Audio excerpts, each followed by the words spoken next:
Hi, I'm Dr. Kerry Schaefer from Healthy Living Community, and I have had people ask how I came to be the doctor that I am, because I doctor differently than many other doctors.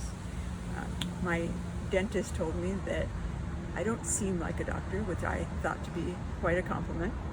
No offense to other doctors out there, but I do think that it could be interesting to explain to people, mostly because I'm hopeful that other people, especially people who are getting out in training, could be interested in looking at doing medicine a different way, because I really think we need to change the way medicine overall is happening in our world. And part of it comes from helping us train differently and understand things differently and come to medicine differently. So this is my story. So I first realized I wanted to be a doctor in middle school. I have no idea why, which made it really difficult during med school interviews when they ask you why you want to go to medicine. I'm like, because I've wanted to since middle school. And so I started going that path. And then when it came time towards the end of college to apply to medical schools, I was looking around and I read about DO schools, and I thought, that's really interesting. Maybe I want to do that. I had never met a DO. I didn't know about naturopathy. I didn't know about any of that.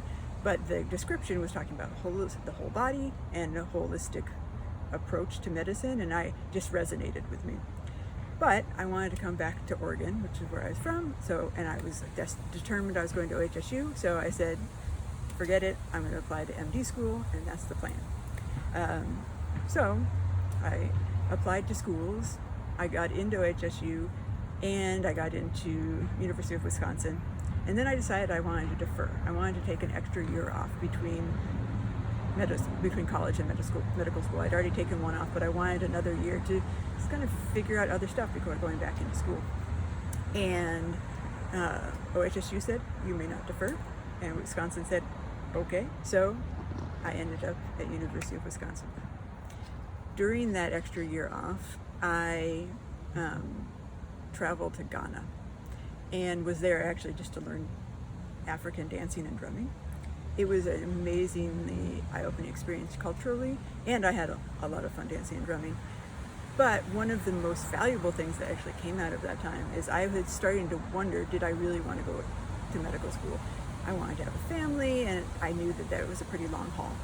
So I was just pondering that in my mind, thinking maybe I want to be a teacher or something like that, because I do think that's a really important and valuable occupation.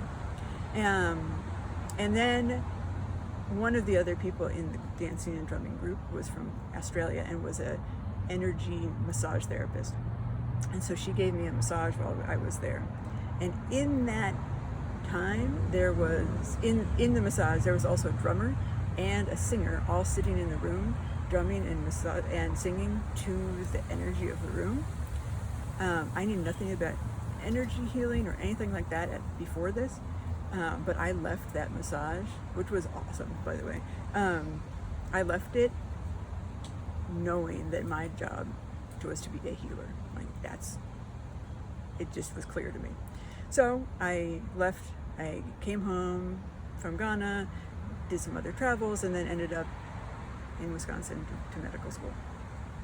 It was a pretty traditional medical school training, other than I did an integrative medicine elective that we could do, and I did that my first year, and then second year I actually helped organize it. And then I worked with an osteopath on one of my rotations, and I worked with a homeopath on one of my rotations. So I got to learn about the craniosacral rhythm for the first time in medical school. I also trained in Reiki at that time because I met a Reiki practitioner through the elective that we'd had.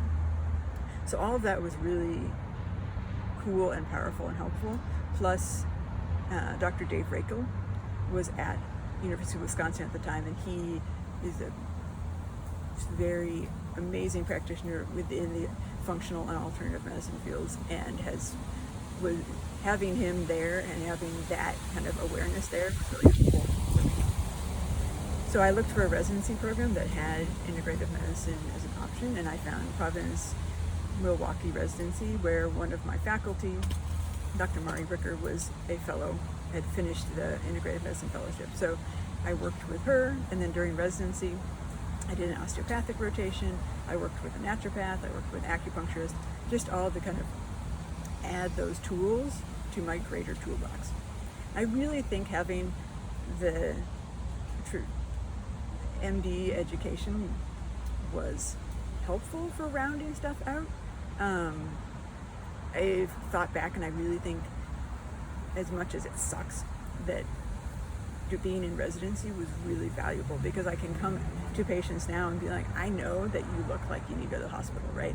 It's different than having never seen that and never had to be in the ICU with people, or never having, like, so that, as much as it's not fun and it's draining, it is, I think, very valuable. And I found that really helpful.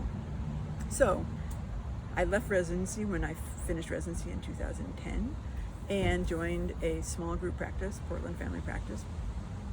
And I enjoyed getting to know different people and getting to work with some other docs, but it was really becoming pretty obvious that the model was becoming more and more one of trying to see as many patients as you could.